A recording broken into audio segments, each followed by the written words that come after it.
What's up, guys, and welcome back to the Tim Sports Talk. And today we have two guests on from two different channels. And of course, we have Pedro Schmith and Juan Gotti, both of them doing great things on their own channels, daily Washington content for Pedro, and a bunch of content as well for Juan. Pedro, I think you're pushing, 8K, and then Juan, you're pushing 4K, so doing great on the channels. But how is everybody doing today? How are you doing today, Pedro? Pretty solid. Appreciate you having me on, and it should be fun today. Absolutely. How about you, Juan? Yeah, man, I'm doing good. I appreciate you for having me on, man. It means a lot to come on here and bless the platform and talk Washington Commanders football, and it's good to be on with Pedro again, man. Absolutely. And thank you both for your flexibility and being able to get on. This was planned and canceled a couple times, mostly my fault. And definitely thank you guys for being flexible. But all right, yeah, we're going to talk a little bit of Washington this offseason. It's pretty much set in stone now. Now we're just waiting to see if we can get this Terry contract done, and that'll be the cherry on top of this offseason. But Pedro, what are your overall thoughts of this offseason for Washington? Pretty solid. It's been an interesting one for sure. Like going into the offseason, we're like, okay, let's get this quarterback. And I guess there's still a little bit of a question there. Because we don't, if we got Wilson or Watson, any of those guys, we know that's our franchise guy. But with Wentz, the question isn't answered yet. So we're really going to see what he does this year and see if he is the answer. Our franchise quarterback, which we haven't had in a long time, but we at least got someone, we got an upgrade at the position. So feel good about that. Don't feel great about what we gave up for it. I know it's not like a ton if he does hit, but we gave up a third, a second, paid his full contract. So I've been saying that for a while. I think we could have gotten him for cheaper. And, it is what it is, though. If he ends up balling out, it was a great move. But if he doesn't, then you wasted some valuable picks there. And then I think, I like what they did in the draft pretty much. There was a couple reaches here and there. But, everyone has different evaluations. We'll see what happens, once the season starts the next couple years, how these guys do. And I think they did a good job getting cheap free agents. I know a lot of people like some of the bigger name guys, but, I like them getting these cheap guys like Trey Turner, Andrew Norwell, some of those guys you get for cheap. And, they're going to be good starters, or at least, starters. And the only thing I have a problem with, no linebackers, still don't have a linebacker. I think that was probably, besides quarterback, it was the most glaring need by far. And we literally haven't signed anyone besides undrafted free agents. And, you could argue that you need more than one. You need 2+ linebackers, because you got Cole Holcomb's your only, in my opinion, legit NFL linebacker. He's average to above average and probably can be a pretty good starter in this league. And he already is a good starter in this league, but he can be a little bit better than that. And then Jamin Davis, we hope he's good, but we don't know. We can't guarantee, okay, Jamin Davis is going to be okay this year. We can't. We really can't. He was not great last year, playing out of position. We'll see, though, what he does in his second year. He will likely be solid for us, but we can't count on it. We can count on Cole Holcomb, though. And then after that, it's David Mayo, who's a backup at best, Khaleke Hudson, a rotational guy at best, and, no one. So I think you could argue they need 2 more linebackers. And, overall, I think it's a solid offseason, not an amazing offseason, but they addressed most of their needs. But they did lose a few players for sure. Yep, that was pretty much a great synopsis of what you pretty much almost hit all of the check marks. So without sending you through that same deal, Juan, let's just start where Pedro started here with the Carson Wentz trade. That was obviously the biggest move of the offseason. We needed that quarterback, like Pedro said. How did you feel then? How do you feel now in the Carson Wentz trade? Yeah, so how I felt, a couple months ago, initially, I was I wasn't mad, I wasn't happy. I was just okay.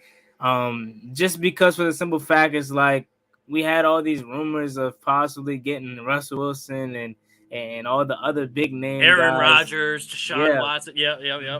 And then we settled for Carson Wentz. So going back to my initial video when I did my reaction to the trade, I was okay, it's not the worst, but it's Carson Wentz. Really, this is what we settled for. But after really thinking about it, my stance hasn't changed only because I had to learn over time. Like, you got to see these guys play first, man. So my stance hasn't changed. I'm still in the middle with it. I'm not mad about the trade. I'm not happy with it. The only way I'll be happy with the trade is if he goes out and balls, man. That kind of ties into the compensation that we gave up. Yeah, it seems like a lot, but if he goes out and throws for over 4,000 yards and leads us to the playoffs, who's going to be thinking about that, the compensation that we had to give up, especially after trading back and recuperating some of that draft capital back?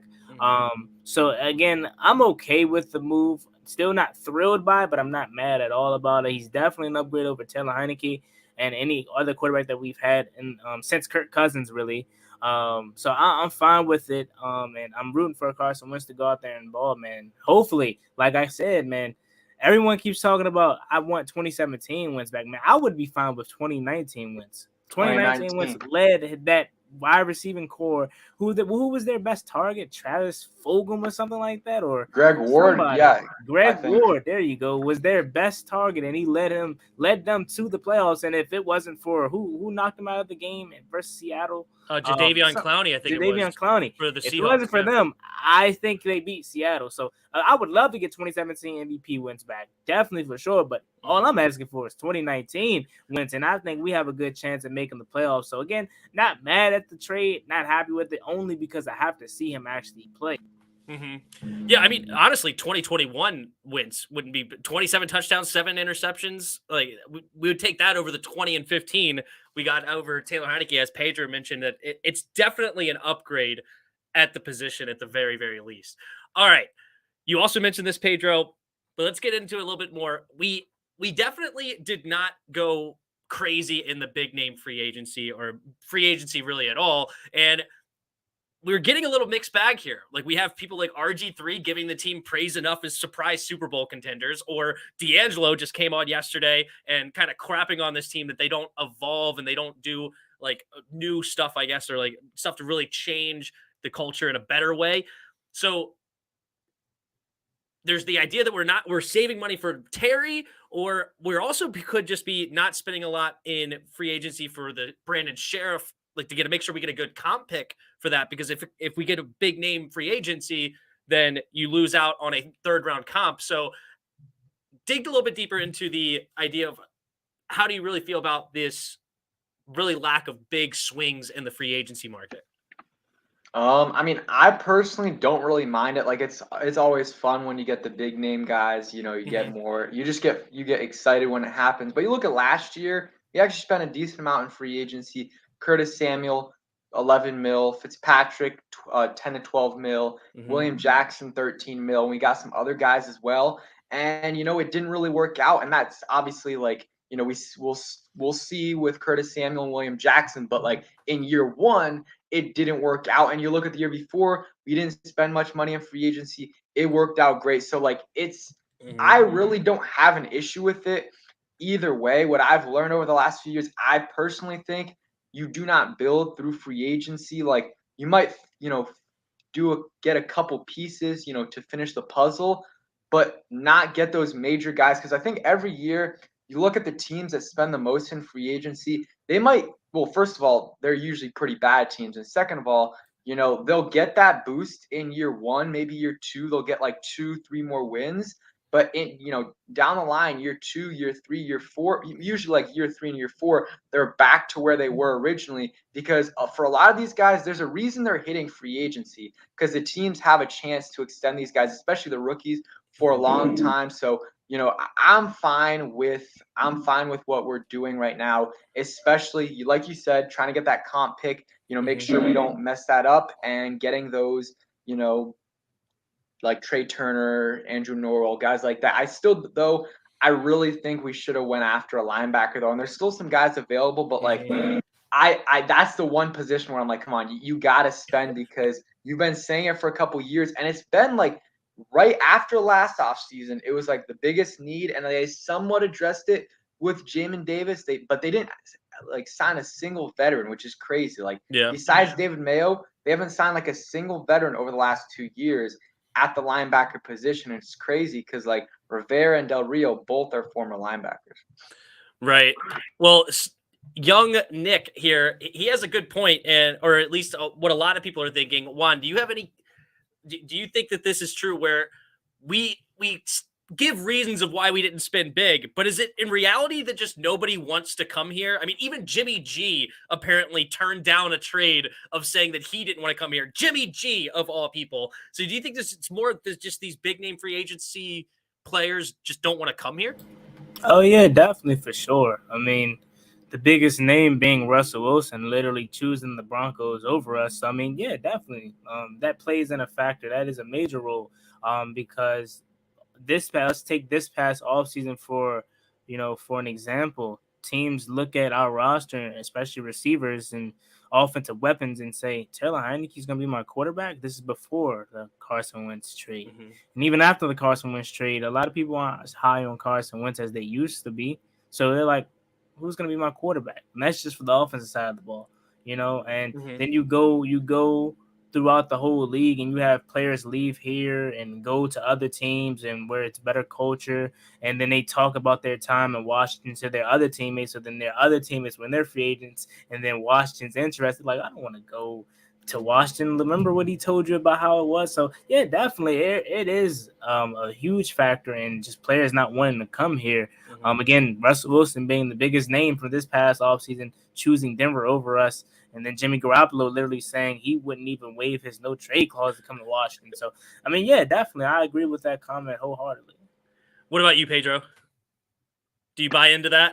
Or yeah, I mean, I think for the bigger guys, bigger name guys, I think it's true. But I think like the like middle of the pack guys, like I really think they could barely care less. Like especially the guys available right now, a lot of them just want a contract, and they'll be like if they get the money from Washington, they'll go ahead and sign. Like maybe if it's close between a couple of teams, they'll be like, okay, we're gonna go sign here because we think that team, or I think that team can get me a Super Bowl or whatever. But I don't think it has that much of effect in terms of like the low tier to mid tier guys. But definitely agree with Juan. Like obviously with Russell Wilson, I mean he obviously chose Denver over Washington, and there's been a bunch of different times in the past where the same thing has happened. So I agree. I think it has a factor for sure in terms of them not be like, even with Matt Stafford, like they really didn't put that much big of an offer because it was kind of a done deal. Like he was going to LA and there really wasn't anything that could be done because Detroit wanted to do Matt Stafford right by trading him to where he wanted to go, and he wanted to go to LA and not Washington. Fair enough. And to go even more for that, like, quote unquote conspiracy theory, the only players we're able to sign at all are former Panthers that have played with Ron Rivera, that know Rivera at a real level of like, hey, I may not like to be in the idea of Washington, but I do love Rivera. I know him as a human being, him as a coach. I would like to go play there because I guess was Erickson the only guy that we signed this offseason that was not a former Ron Rivera Panther, or am I crazy? Yep. Well, technically, yeah, isn't that the kick returner that we got? Yeah. The receiver kick returner guy. Mm-hmm. Yeah. Outside of that, everybody else we brought in, like even like the low level linebackers that you mentioned, it's like, yep, former Carolina Panther guys. Like, why not? So yeah, it's the conspiracy theory is definitely building if it's not just outright true, which is funny. All right, so we talked about a little bit of the Eric Flowers and then also Brandon Sheriff getting replaced by Andrew Norwell and Trey Turner. Are these significantly downgrades to you? Obviously, Brandon Sheriff it's going to be a downgrade whoever you bring in almost, because he's an all-pro or at least a Pro Bowl level guard. But with the coach and everything, Pedro, do you have any worries of this offensive line now with a little bit of different people scattered throughout? Honestly, I have no worries about this.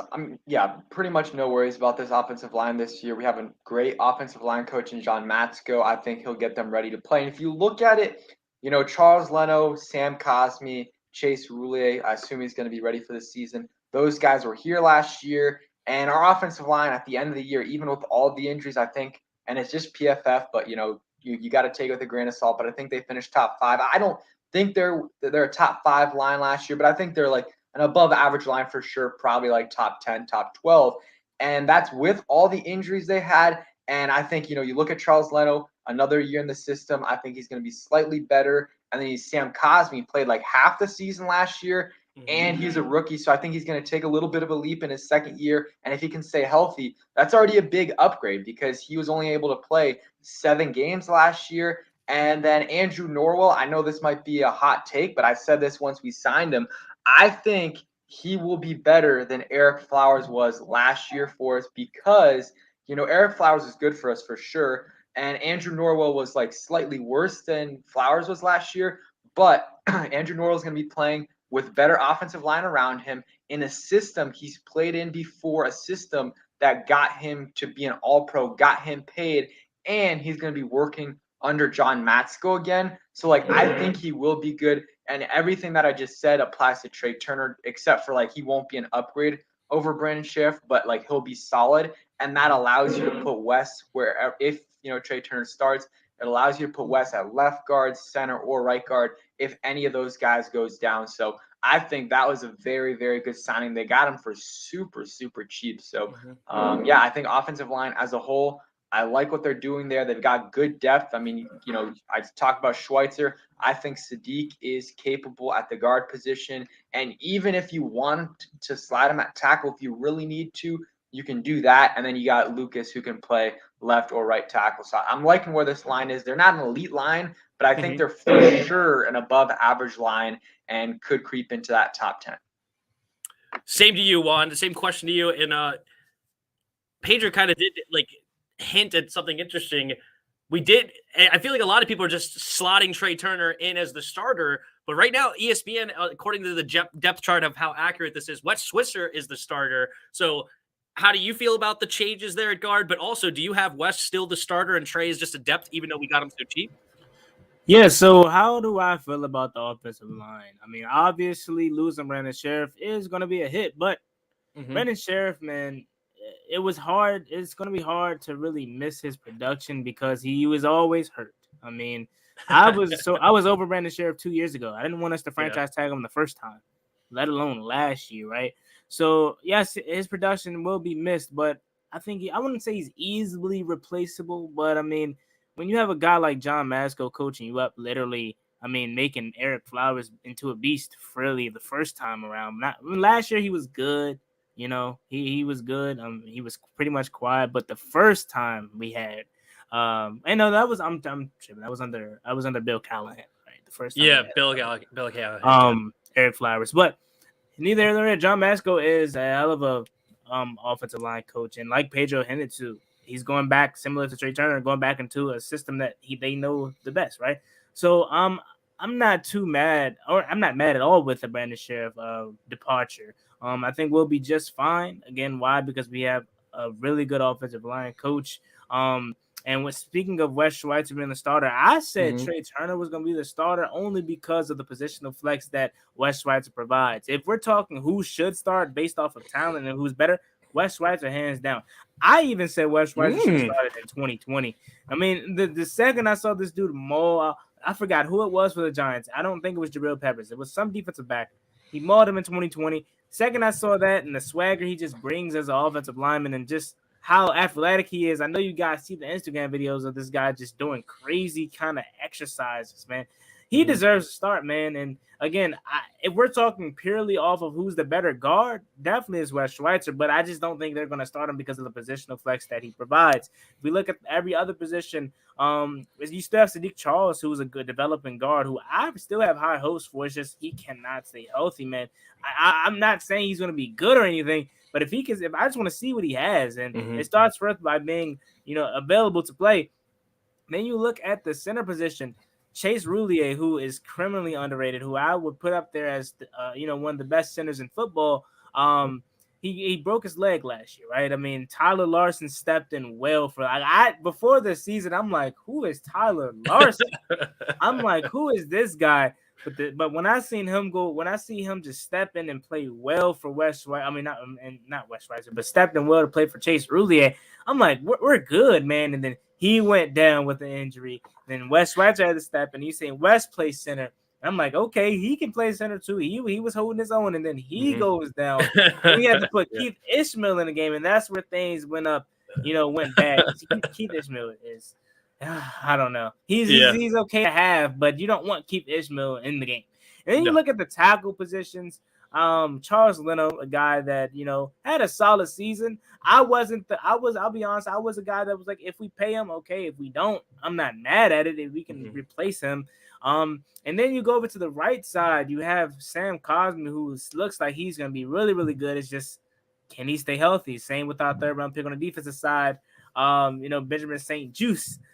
Same thing with him. Can he stay healthy? Because he was really good, and I know that's kind of off topic there, but he was really good before he got hurt too last year. So no, I don't think this offensive line is gonna have a drop off. If it does, has a slight one, but I think we'll be fine. And don't forget, we drafted Chris Paul too in the later rounds of this draft too, who can play both tackle positions. And I think they said they want to use him in guard too. So line is gonna be fine for me. As long as we can protect Wentz, and we can open up some running lanes for our running backs, we'll be good. And I think that's what we'll be fine. I don't see no major drop off there. Yeah, Chris Paul, the 7th, the R&B singer. You guys checked that out? I'm sure. Yeah, I'm not sure if I was a huge fan, but good for him. Hopefully it turns into something. That'd be funny. All righty, awesome. Well, all right. So we hit the free agents because, as we talked about, there wasn't a whole lot of free agents anyway. So let's go ahead and dabble in this draft a little bit. So I went back and watched both of your reactions. You guys were on stream together. That was cool. Of the number 1 pick. Both of you liked the trade back at first, and then the players that you wanted weren't there anymore at 16. Then we got Jahan. Both of you were kind of like stunned in a sense. Like neither was happy, but neither was like really upset. I was super upset. I don't know if you guys saw my reaction. I flipped because I hate the pick even till this day.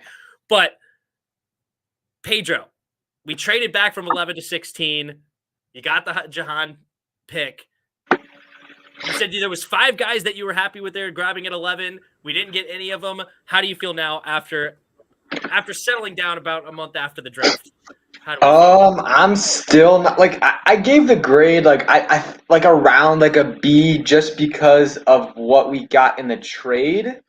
That's like the pick itself was not a B in my opinion, but like taking into account the trade and what we got out of that, like Brian Robinson, Sam Howell, Cole Turner, and then we also gave up a 6th round pick. Like I like that move overall. Like if you take into account all those players and say, okay, you can get all these guys at 16. Okay, I'll give that like a B grade, maybe a little higher. But I really wanted us to take Kyle Hamilton, and like if it was me at 11, I would have just taken Kyle Hamilton at 11, not traded back, unless you knew that he was going to be available at 16. Because if you did, okay, then trade back and still get him. That would have been the dream scenario for me. But that they didn't do that. That's kind of like when they traded back, I was like, hey, maybe they think they can get one of these guys at 16. But then they didn't do that. So I like Jahan Dotson. Like the thing is, I didn't watch any film of his before the draft just because, I mean, I watched highlights, but I just didn't think it was going to be a possibility of us drafting him. So I watched like all the top receivers, like the top 4, top 5, like 4 or 5 of their games, and then Hamilton and a couple other players. And I think if I would have watched Dotson before, I think I honestly would have ranked him above Olave. And you can, like, if you guys watch it back, I literally said, do not give me Olave at 11. That's just what I don't want. Like, I wouldn't have hated it, but I just really was not that impressed with Olave. Like, his film was okay. You look at the production, not great production. And, like, you look at Dotson versus Olave in terms of production, like, Dotson's got like 250 plus over him this past year with a way, way worse QB, way worse receiving core. Like, you have to think, Olave is playing with Jackson Smith and Jibba, who's probably going to be a top 5, top 7 pick next year. Played with Garrett Wilson, who was a top 10 pick, and Jeremy Ruckert. And so the attention is not on him. Like, he's like the second or third guy. With, Jahan Dotson, he's the first option. It's not even close. So honestly, in that sense, I think like I would have had Dotson over Olave, but I would have much rather had Kyle Hamilton at 11. And I'll let Juan talk about it a little bit more because I've been rambling for a bit. But I think another thing is like trade back again because they said they had offers. So you know what? Trade back from 16 and wherever you go. And if Jahan Dotson's there, that is great. If not, take Daxton Hill a safety and then go receiver in the second round because there's a lot of good receivers still available in the second, and you probably would have gotten like an early second round pick. Yeah, or even the linebacker that you wanted, Devin Lloyd, went right there in the mid-20s. We could have got him if we traded back into the mid-20s and then actually fixed our linebacker spot that apparently our front office does not view as a problem. But all right, yeah, let's say Juan, you made a video titled, Ron, what are we doing? With an exclamation point. You were not too, but in the video, you were a little bit more tampered down. Like you didn't hate on it too much. You just didn't know exactly how to feel. But I guess afterwards, when you produced the video or whatever, when you edited it and did all that, you then felt, I guess, not too happy about it. Yeah. So, I mean, if you saw my immediate reaction to both the trade back and the actual pick, I mean, I was excited about the trade back because that's what I wanted us to do because I said, yes, we should recuperate more draft capital. So I was excited about the trade back. And prior to the trade back, I mean, I said multiple times on the stream, this draft was going exactly how we wanted it to up to that point because but before the trade back, obviously, when we're thinking we're still going to select somebody at 11, we're like, this trade is going, I mean, this draft is going exactly how we wanted to. The only person that was off the board that we wanted was Garrett Wilson, and that was a pick prior. But everyone else was still there. I mean, I know Pedro didn't want Chris Olave, but the majority of the fan base did. He was still there. Kyle Hamilton was still there. Just to name a few, Jameson Williams was still there. And I wanted either three of those guys. So then we traded back. I'm like, okay, I'm not mad. I like it. I was super happy about it because like I said, draft capital. But then when we see Kyle Hamilton get picked and Jameson Williams get picked, because I was really thinking we may have a chance to trade back and still get, one of these guys. And we traded back, and obviously Chris Olave was the pick. I was thinking one of the quarterbacks were going to be the pick there. That's why I thought the Saints were trading up. I didn't think they were going to trade up to get a receiver. So they did that. And then Jameson Williams, he went to the Lions earlier, he went to the Lions. So I'm like, okay, he's off the board. Olave's off the board. Or Olave's off the board. Then Williamson was off the board because he went at 12. I'm like, okay, Kyle Hamilton is still there, though, Then the Ravens take him. So then now that's when I flip switches, and I'm like, why did we trade back? I was like, why did we trade back? Because at first I'm like, okay, we have a chance. Then we see all the guys that we want to go. But then again, I'm like, still can't be too mad because you roll the dice. You only make one decision. You live with your decision, and they decided to roll the dice, and that's what I wanted them to do at first. So I can't be mad at it.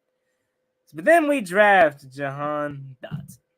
Jahan Dotson was the pick, and I was like, I don't like the pick immediately. I was like, I don't like the pick for the simple fact that if you stay at 11, you can get Jameson Williams, you can get Chris Olave, you can get Kyle Hamilton if you stay at 11 because they were all there, right? But now you fast forward to present day. How do I feel about Jahan Dotson pick now? I'm okay with it. Like, the reason why I'm okay with it is because, one, that's what we do as fans over time. We get used to a draftee because it's like, what can we do now? We're not going to root for him because we're a fan of this team. So obviously we're going to root for him to be the best. I'm rooting for the guy. Just because I wasn't that thrilled of the pick, he's a great guy as a personality, as a human. He screams Terry McLaurin to me as a person, not player, person. He has the best hands in this past year's draft. The route running is smooth. So I'm excited about it. I'm rooting for this guy. My expectations, I'm not lowering them for him, even though I am, opening up to the pick and I'm starting to like it a little bit.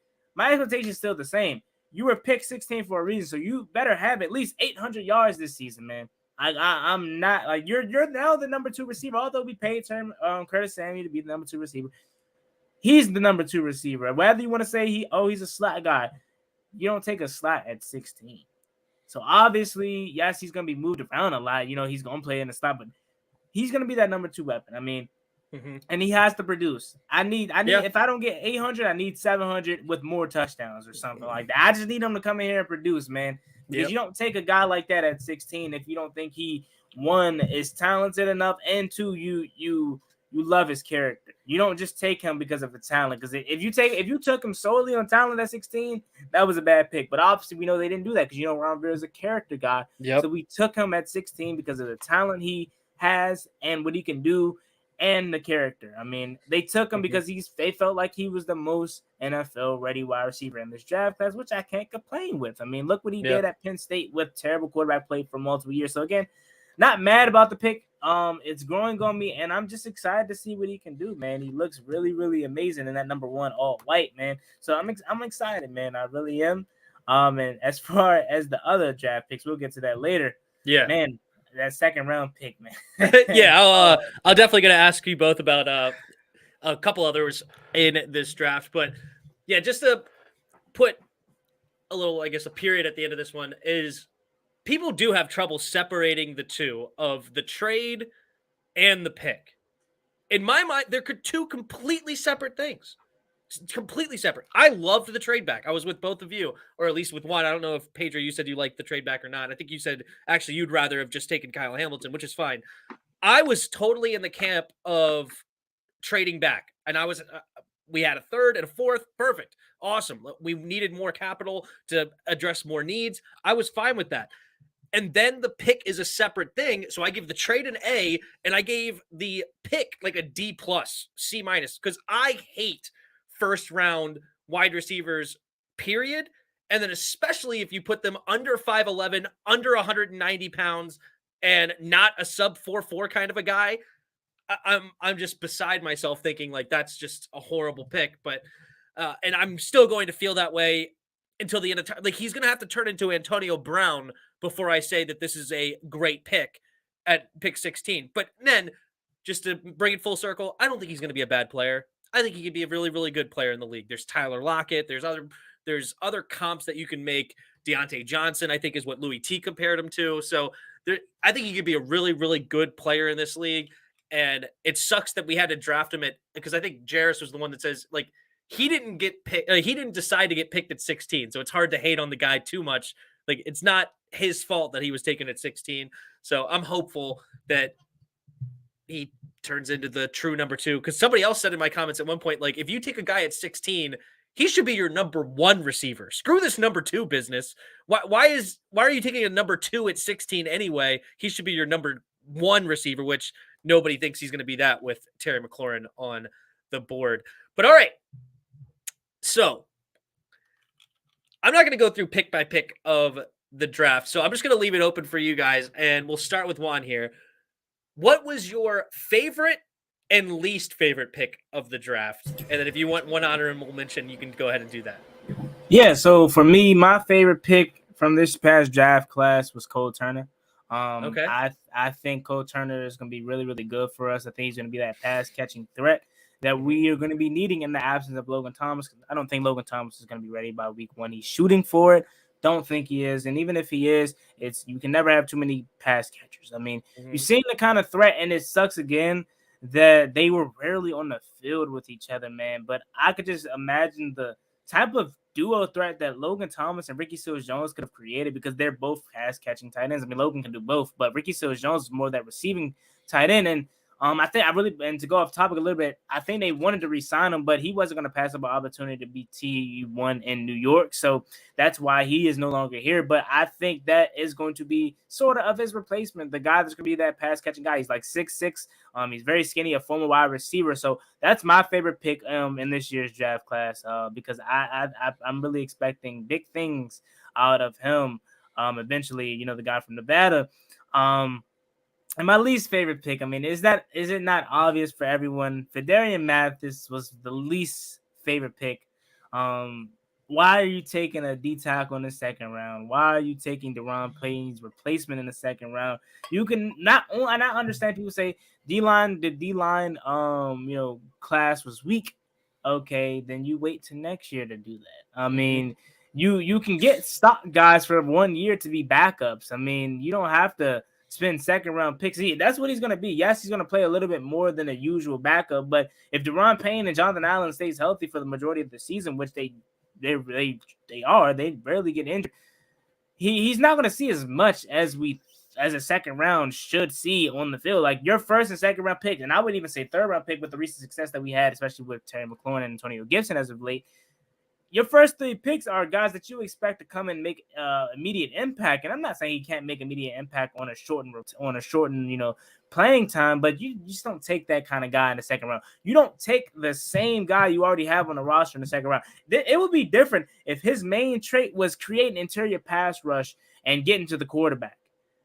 You literally drafted Deron Payne. You drafted another run stuffer. I'm tired of run stuffers, man. John Allen, I love John Allen. He's growing into a pass rusher. Deron Payne is not a pass rusher. He's just another guy, another person that's going to stop the run. Yep. Fidarian Mathis is that too. I want pass rushers. I want Tim Settles. I want Matt Ioannidis. Guys that, and obviously Matt Ioannidis, I don't know what happened to him, man. At one point, he was our best defensive tackle. I was taking him over Jonathan Allen at one point as far as being able to create pass rush.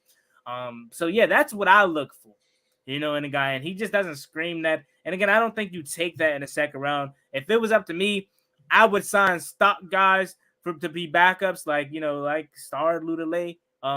He's still out there. Mm-hmm. I would even have Daniel Wise on there because he created some impact late in the season last year, on the edge and interior. So I would have just and I guess you could say the cheat route, or the route that a lot of people don't like to take. But again, they're backup stock guys for just this season. But again, obviously they think he's going to be Deron Payne's replacement, so that's why they took it. They don't just think he's going to be a backup. But I would have waited until next year's free agency when you let him walk, see who's there, or you wait to next year's draft, because I'm more than certain it can't be no worse than this one as far as the line class. So that was my worst pick. I don't think I have a honorable mention. Maybe I would say Percy Butler. Just because I thought he was just solely a special teams guy, but after really watched him and what they think he can be, may have found our free safety alongside Cameron Curl. So that's fair enough. All right, what about you, Pedro? So for favorite one, I'll try to be a little unique because I think the popular answer will be Sam Howell, which I love to pick, but I'll just that's probably my answer. But just to spice it up, I'll go Percy Butler. Okay. I don't know, something about him. I don't know. It's just he really, really intrigues me, and something about him just makes me think he's going to be, I don't know what it is, but something about him just, makes me think he's going to be a really good player in this league. You watch the, highlights of him just killing people on those, special teams plays. I think he's going to be good. He's explosive. He's a big hitter and he's fast. So I think, and, he has good, he's able to get those interceptions as well. So I think that, he could end up being one of the best picks in this draft class. Because you look at most of our guys are not really high ceiling guys. He's one of the high ceiling guys that we have. He could be a guy that's out of the league in a few years, but he also could be a guy that is a very good starter. And that's high ceiling for a 4th round pick. So that'll probably be my, favorite one besides Hal, because I think he can play possibly free safety, which is a position need. He can play maybe Buffalo nickel. So and he can immediately play special teams for you at an elite level, and that allows you to not keep Troy Apke on the team, just to say he can play special teams. If you have someone like Percy Butler who can already do it. My least favorite, totally agree with Juan. It's Fidarian Mathis. I said in the video, I just do not understand and I do not get this pick. The thing with me, I can sometimes talk myself into picks Jamin Davis. I found myself doing that last year. When my gut reaction when it happened, I fell to the floor. I was like, oh my God. I was really hoping it was Jeremiah Uso-Koromoa or Christian Darrisaw. We didn't take any of those two. And we took Jamin Davis and, talked myself into a little bit. I think I gave it a B+ grade. And we'll see what he does this year. Obviously, the jury is still out on Jamin Davis, just likely won't be at middle linebacker. So Fidarian Mathis, I just don't like the pick because, we needed, I think we could have taken a free safety there. We could have taken a linebacker there for sure, like Jaquan Brisker at free safety.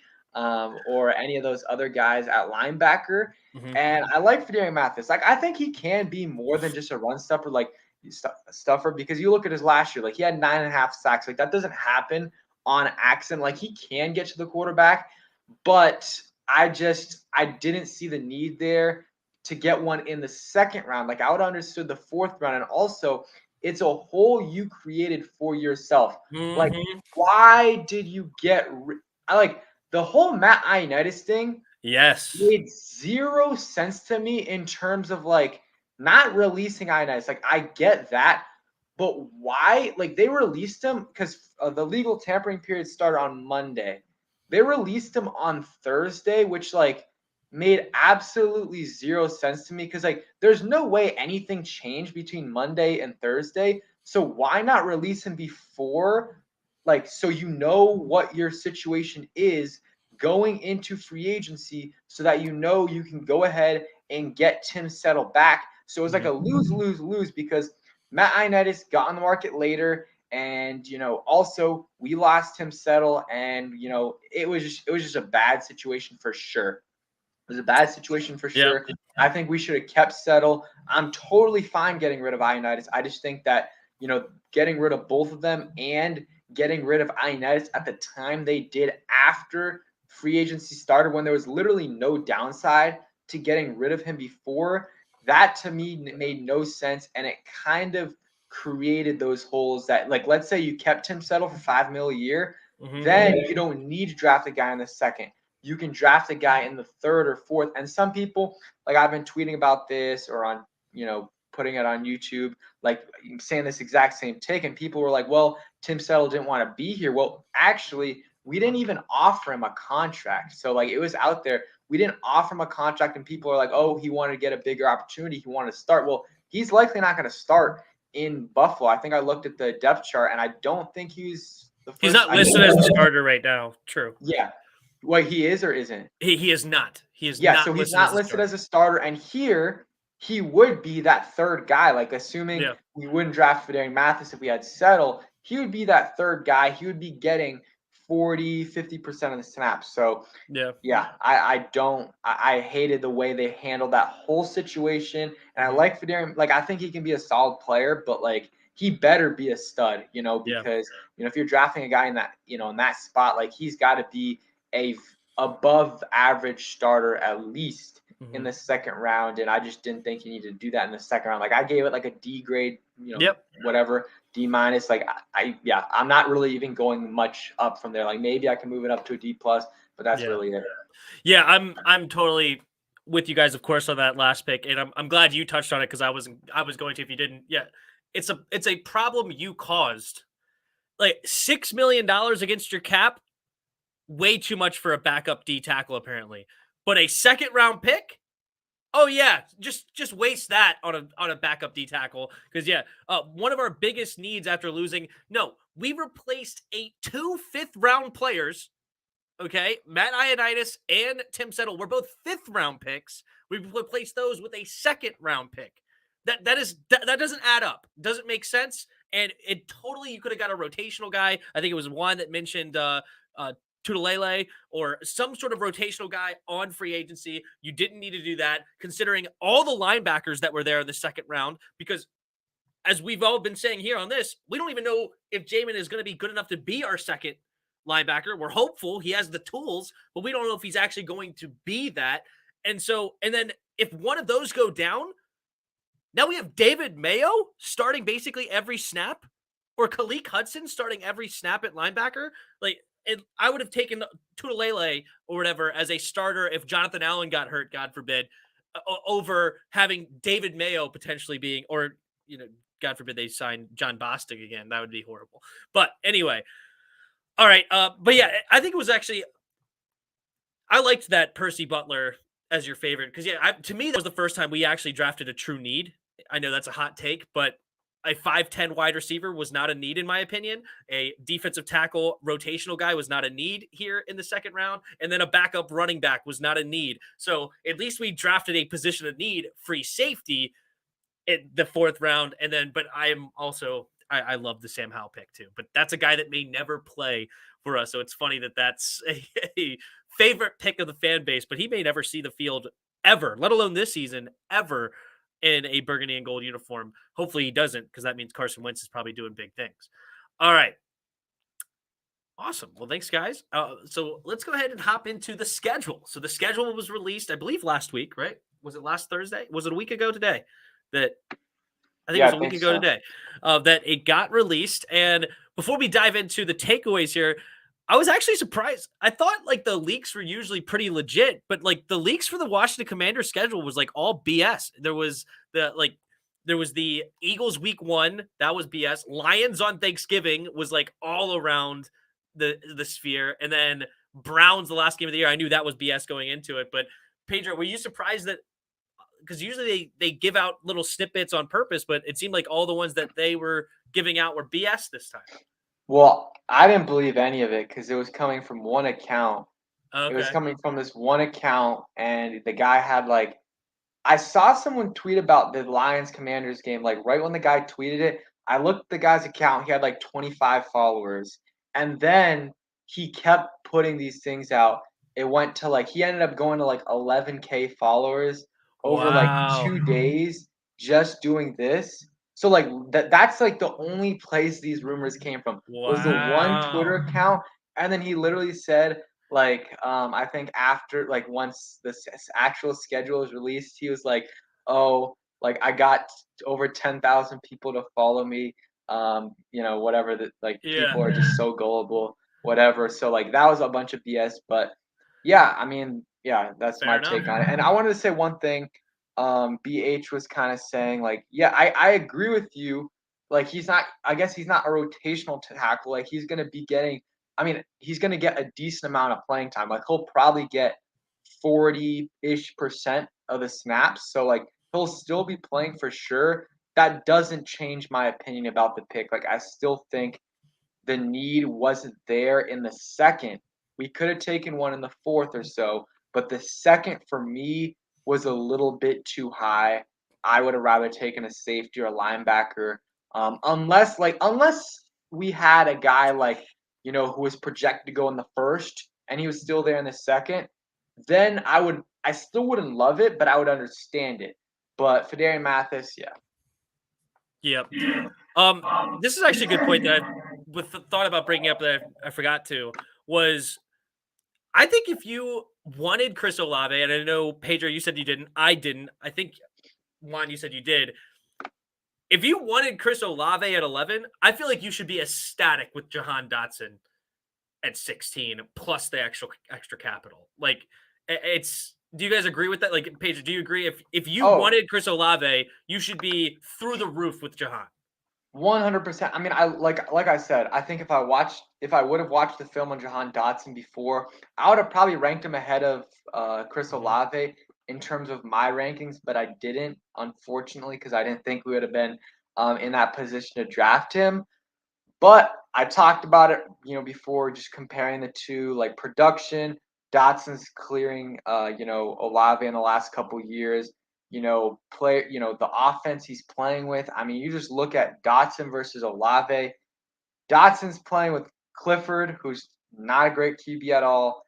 And then Olave's playing with CJ Stroud, who could be the number 1 pick next year. Is going to be a top 5 pick for sure. And then he's playing with Jackson Smith-Njigba, Garrett Wilson, Jeremy Ruckert, all guys that got drafted or will be drafted, and all, both of the receivers I listed are going to be first-round picks or were already first-round picks. So, like, it's just not really a comparison in terms of, like, what they played with, and Dotson still, outproduced him. So I'll take Dotson any day of the week over Chris Olave, especially at 16 versus picking at 11 and getting Olave.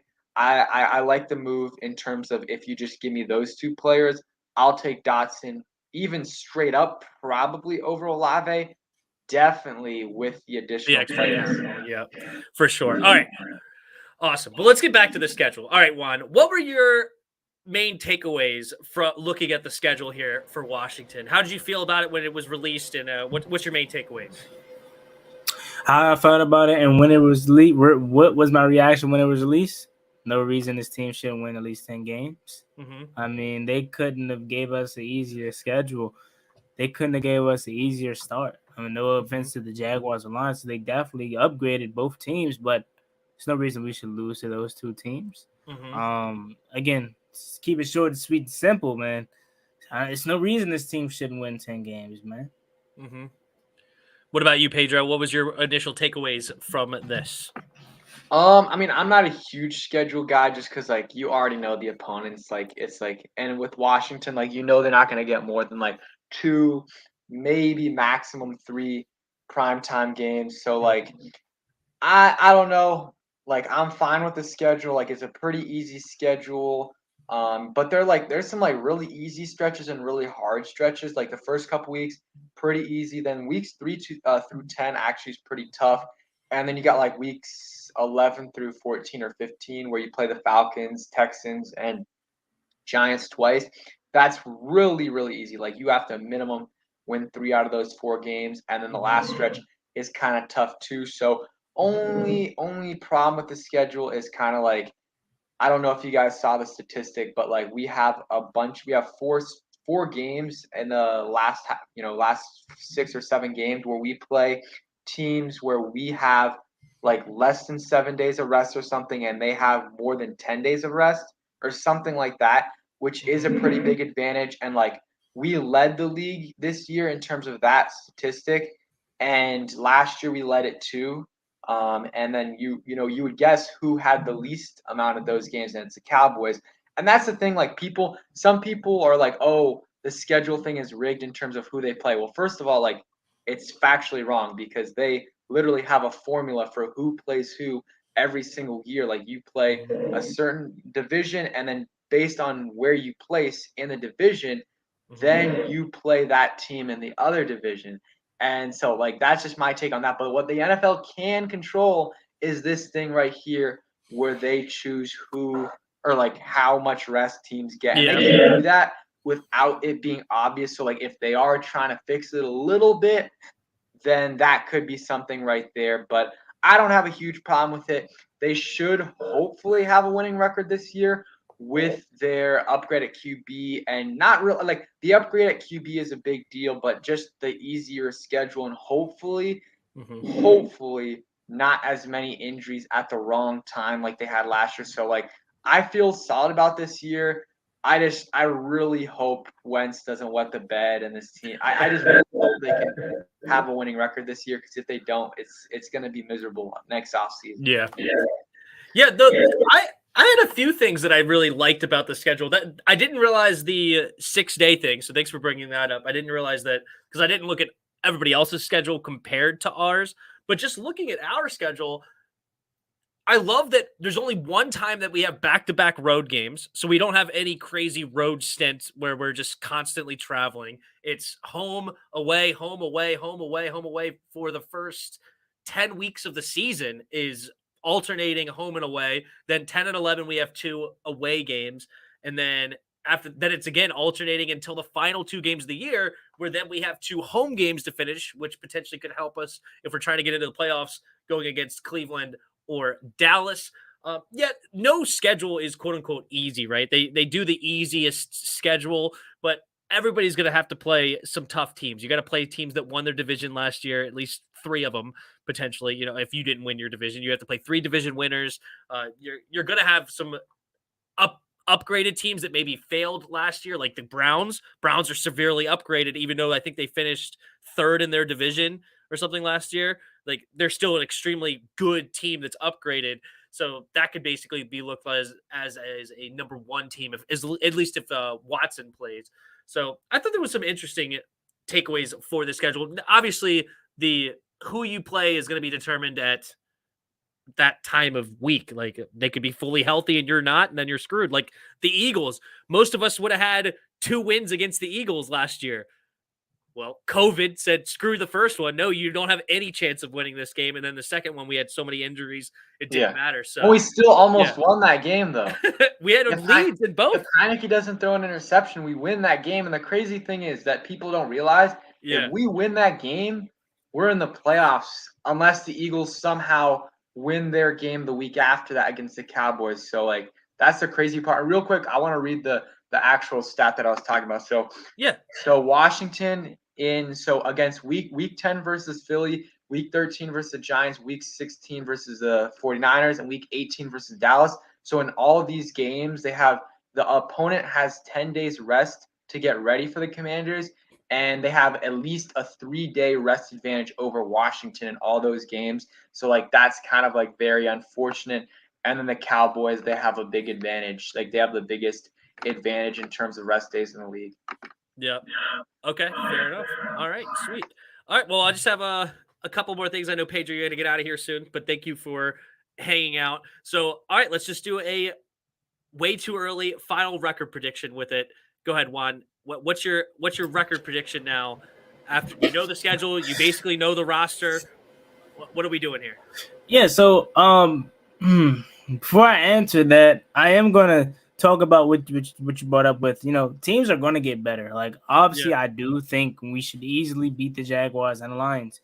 He said we struggle with the at the line or playing the Lions at Ford Field. Is it still called Ford Field? I believe so. In Detroit.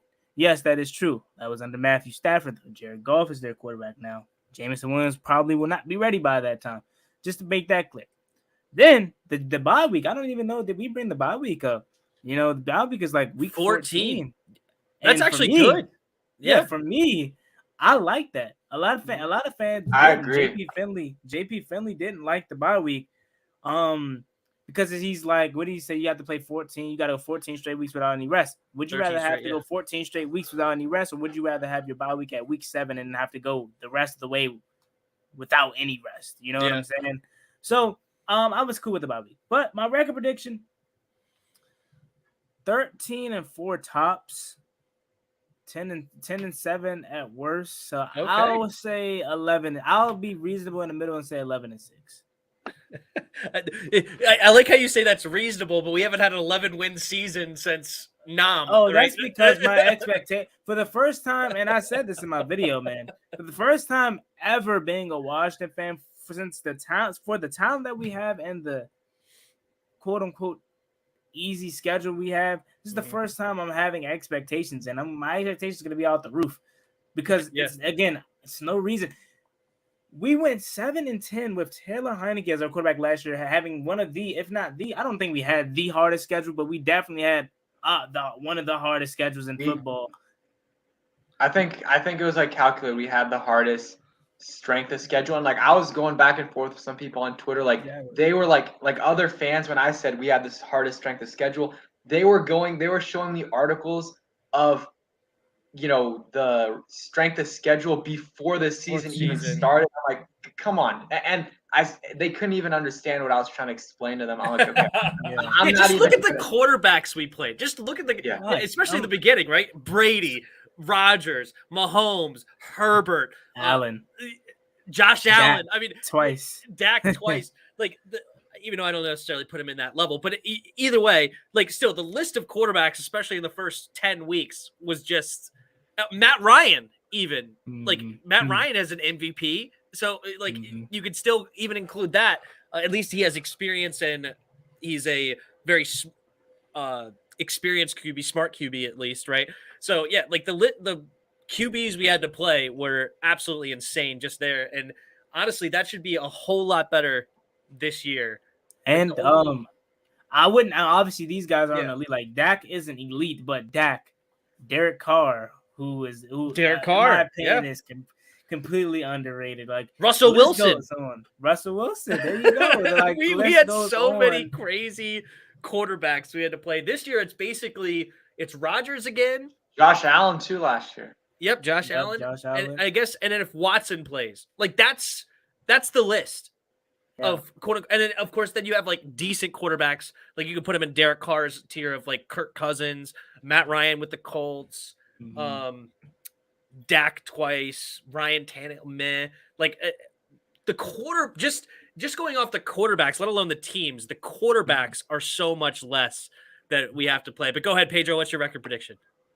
And yeah, I like Juan and you guys. I have no issue with week 14 bye. Like, is it perfect? No, but like ideally you probably want like a week 10 bye. But you know, if let's say you get week 4, week 5 bye, like you might get a couple players back from like an injury with that 1 week break. But the thing is, week 14, every single player, even if they're playing, they're banged up. So getting a full week of rest at the end of the season, and you'll be having a full week of rest, and you're going to be playing a team that doesn't have a full week of rest. That is an advantage, in my opinion. Record prediction. Okay, so this is tough. Like optimistic prediction, because I just don't want to get like ahead of myself. I don't want to get ahead of myself because like I've done that in the past with my. I mean, like last year I think I had like 9 wins, and I don't think that was like too far fetched because like I think if Fitzpatrick doesn't get hurt and we don't have those major injuries, like I think we win 9 or more games. So optimistic prediction, I'll go optimistic. I'll go 10-7. Like that'll be my optimistic prediction. But like I don't even say like I could see them going less than 9-8. Like I could see that. Like I don't think the floor is that high. Because who knows with this team? We already know every year there's 3-4 quarterbacks. Like that could easily happen. Hopefully, let's. You know what? I'm gonna limit what you could say here. Then I'm gonna say assume relative health. Relative health. Wentz plays all year, and then maybe a scattered injury here. Of course, there's gonna be some banged up, but we don't get decimated like the COVID game. Okay, if we have relative health, I'll go 10 wins. I'll go 10 wins. Okay, so if assume relative health. Yeah. Again, I said 11-6. I said 13-4 as like the highest we could possibly get. Not saying we're going to get there. Yeah. But 11-6, and again, sorry to go off topic, but I'm reading the comments here. It's like, bro, 7-10 with Taylor. No, 7-10 with now you're fine. 7-10 with Taylor Heineke with games that 1, if we stay healthy, we could win. 2, if I guess so many games where we shouldn't even been 7-10. If Taylor Heineke, and I'm sorry, now I'm riled up. If Taylor Heineke literally walks into the end zone versus the Packers, we win that game. If we cash in the end zone multiple times, we were killing the Packers. We win that game, man. There's other games you can talk about. I think the Packers took the foot off the gas to make it a close game. Like okay, Rodgers, but that's their fault though. Like if it was a close game, I don't think Rodgers would have taken the foot off the gas. Is my point. But okay, all right. I'll let you have that one, but I'm still gonna say we had a chance for that game, and we could have won. Totally, we have a chance. Yeah, totally, right? Yes. Then Terry dropped one, I think, in that game. Taylor didn't run into the end zone like you said. Yeah, there's totally chances for sure. Anything could have happened if those. Yeah, so like, and then week 1, and this is past. It really doesn't matter. But my point is, you go 7-10 with Taylor Heineke, and then you have Carson, which is a significant upgrade, way easier schedule, and you get more time around him. I believe this team has no reason to not go 10-7. And yes, I'm going to say that, Peter. You know what I'm saying? If that's all we can say right now. You're right. I'm tired of saying if. But it is what it is at this point. Until this team puts something on the field, we have to say if. But again, based off talent and based off on paper, I see no way this team can't win at least 10 games. And for me, I didn't. So my prediction was, I guess, 10 wins. It's like between 9 and 10. But I'm not saying. Someone was saying at most 10. Like, no, that's not my. Like, I'm not saying at most 10. Like, I could 100% see them going over that. My predictions, I'll go 10. I'll go 10 for now. But like, let's say Carson Wentz is not 2017 Wentz, because if he's 2017 Wentz, then we win 12 plus games. But like, let's say he's 2019 Wentz. Our team is pretty healthy. And also, our defense steps up, is at least above average, then I think that, they can win 11, maybe 12 plus games. But that's if like Wentz plays at a top 12, top 13 QB. And we haven't seen him do that since 2019. So if he does that, then maybe we can win more than 11 games, honestly.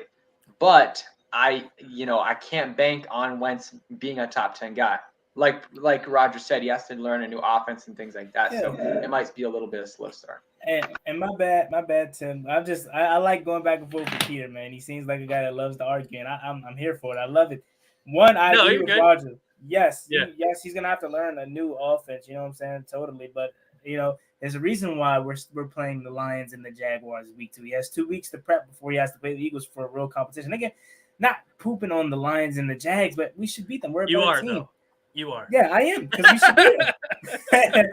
No, but no, Peter Yu says we play the Browns. We said we're gonna lose more than 4 games.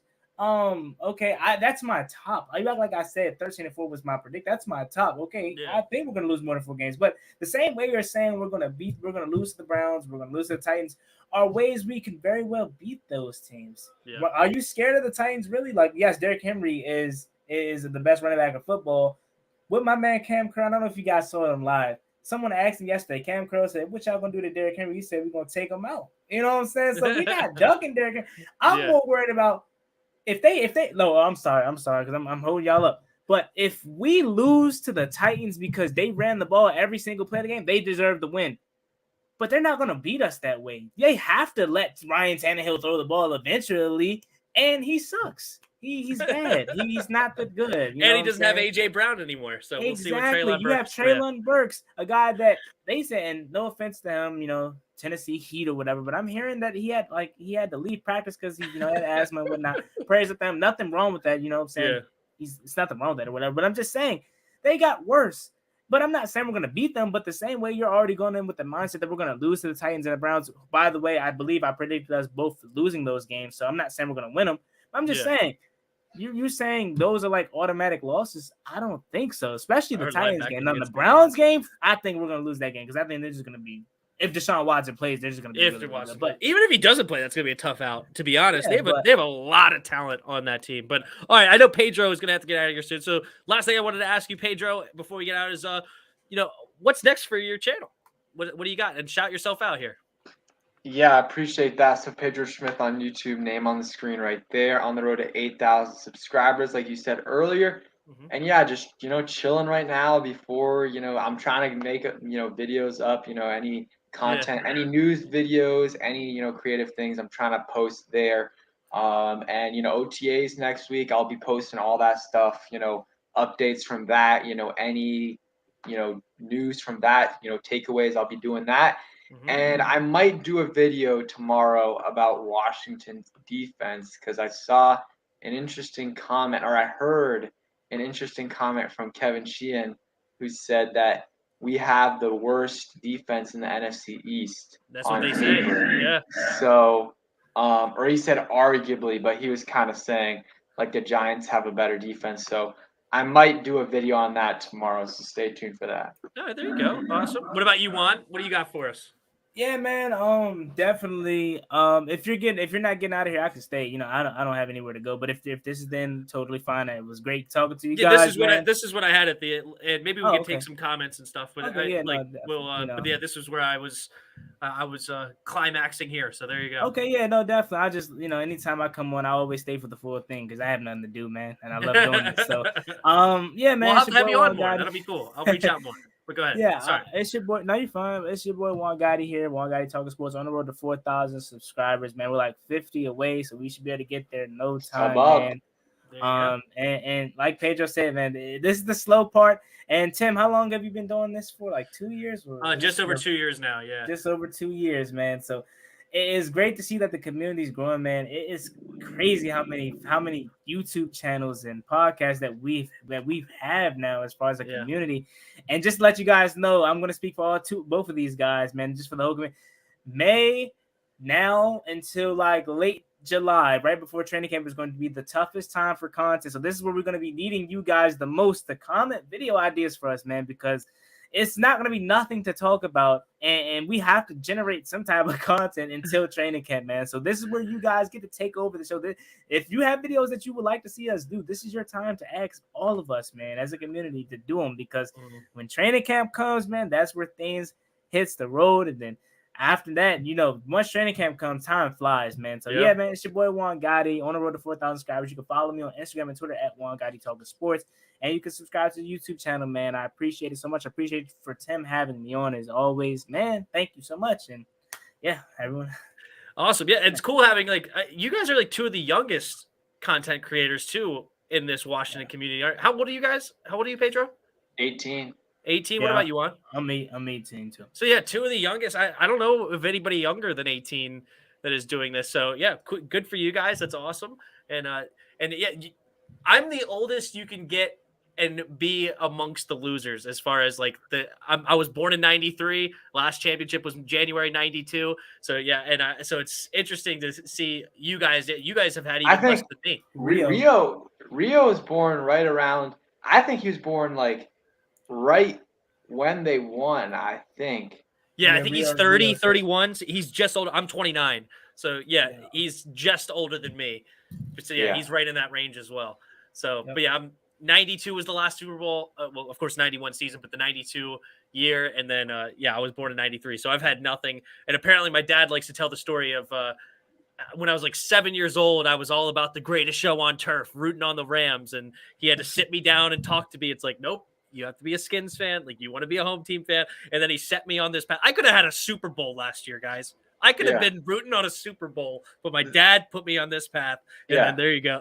The sad part is, though, for me and Juan, it's like, I mean, I guess they won a playoff game in 2005, but like we were both like 2 or 3. So like really we haven't had a playoff win in our lifetime. So like that's the saddest part. Like it's like I don't even count 2005 because like I'm 2. Like it doesn't count. Yeah. So I remember the 2005. I was at a wedding, and it's actually interesting about that game is it was my cousin's wedding, and she's obviously a Skins fan. My family are Skins fans, but she was marrying somebody from Florida that was a Tampa Bay fan, and they got married. And of course, they picked this day way before they knew what was going to happen, but they happened to get married on the day, I think it was January 6th, on the day that Redskins versus Buccaneers in the playoffs playing, and then we ended up taking it down, which was cool. But yeah, so it's an interesting ordeal there. And I want to add, unfortunately, like for us, like at least you got to experience that. The greatest season that I have to look forward to in my time is literally, I wouldn't even say 2012. 2012 was super fun. I remember that year vividly. Favorite game from that year had to be the Minnesota Vikings game. I remember I literally was getting a haircut, and I literally remember RG3 turning the corner and just taking it out, and the camera zooming out. 2012 was magical, but the Ravens game, I remember that vividly too. Yep. For me though, I would say 2016 was my favorite year, although it ended in heartbreak and pain, and I cried like 3 times that game. I still have pictures of me crying 3 times that year. Was that 16 or 17? I think it was 16, where we literally went into the Superdome and we were blowing the Saints out basically. A lot of them come back. I remember seeing, was it Mason Foster just letting Alvin Kamara walk into the end zone? I believe it was Alvin Kamara. And I have a picture of me crying because we blew the league. So it was 2017. We blew the league, and I literally cried, you know. But, and I'm sorry to talk about pain, and we were supposed to be talking about good moments, but this is a lot of pain here. 2016, where we could have set the record for probably having the most teams in the playoff in 2016, because the Cowboys went 13-3. That was the year. Ezekiel Elliott and Dak Prescott rookie years were just amazing. I hate to say it, but it is true. And the Giants, they made the playoffs, and they lost. They lit a boat pitch or whatever. If Kirk Cousins, oh my God, I remember that game. I was on FaceTime with a friend. I was on FaceTime with one of my good guys, man.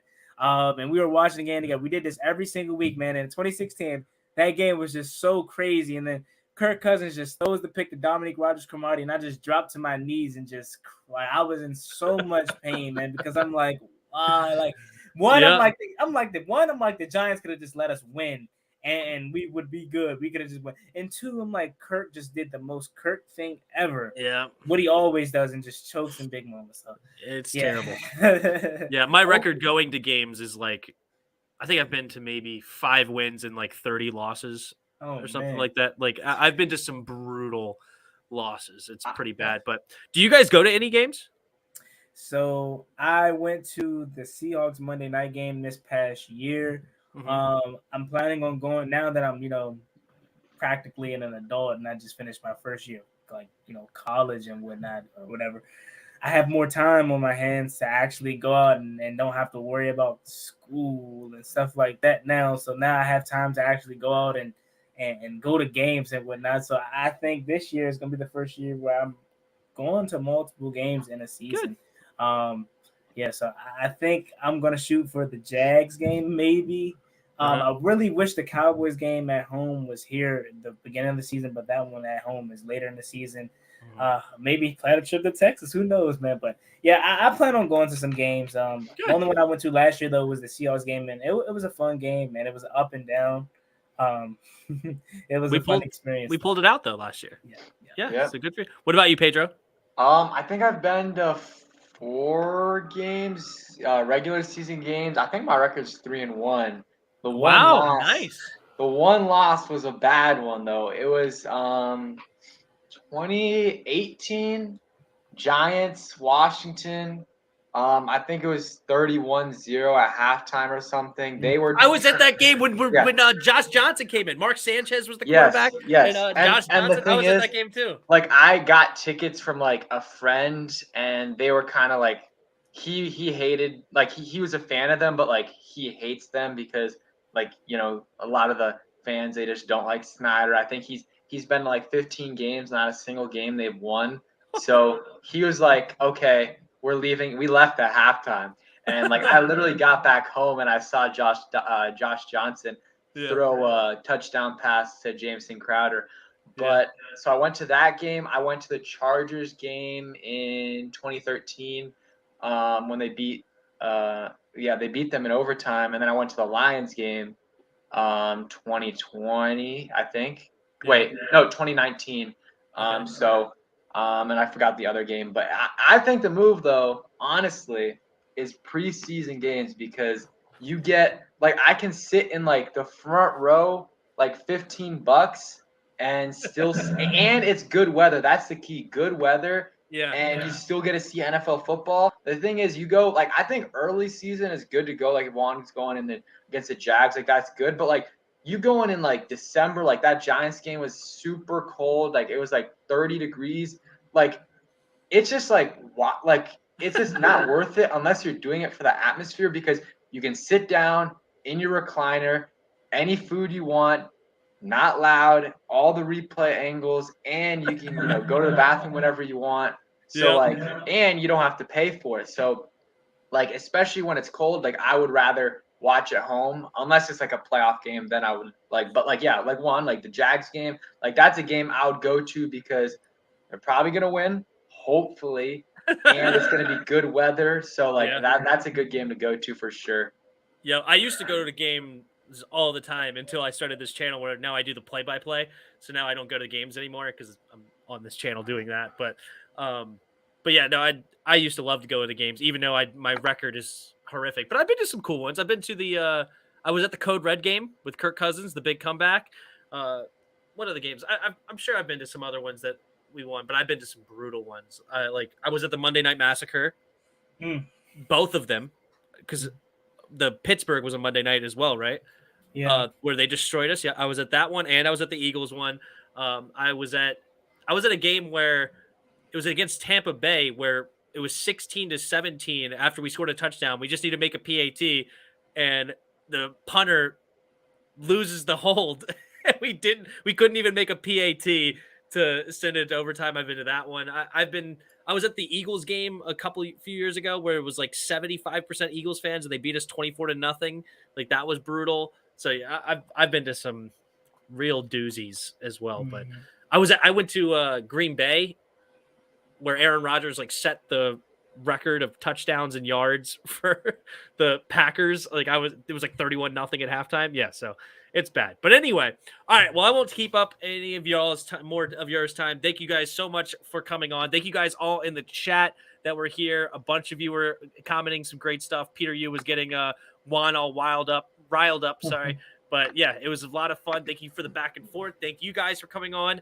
And I don't know what else I have planned here soon, but I want to get Rio on the channel maybe sometime next week. And then I think I'm also going to try to get the DMV Sports Zone people on here sometime in June. And then, of course, we have Skins in the Game. And then, so yeah, subscribe, hit the like button, share, all that good stuff. And thank you. Also, you can become a member now. I started memberships on the channel. So if you want to support that way, you can do that. And yeah, thank you guys for all. Thank you. And until next time. Peace. Peace out, Juan. All right.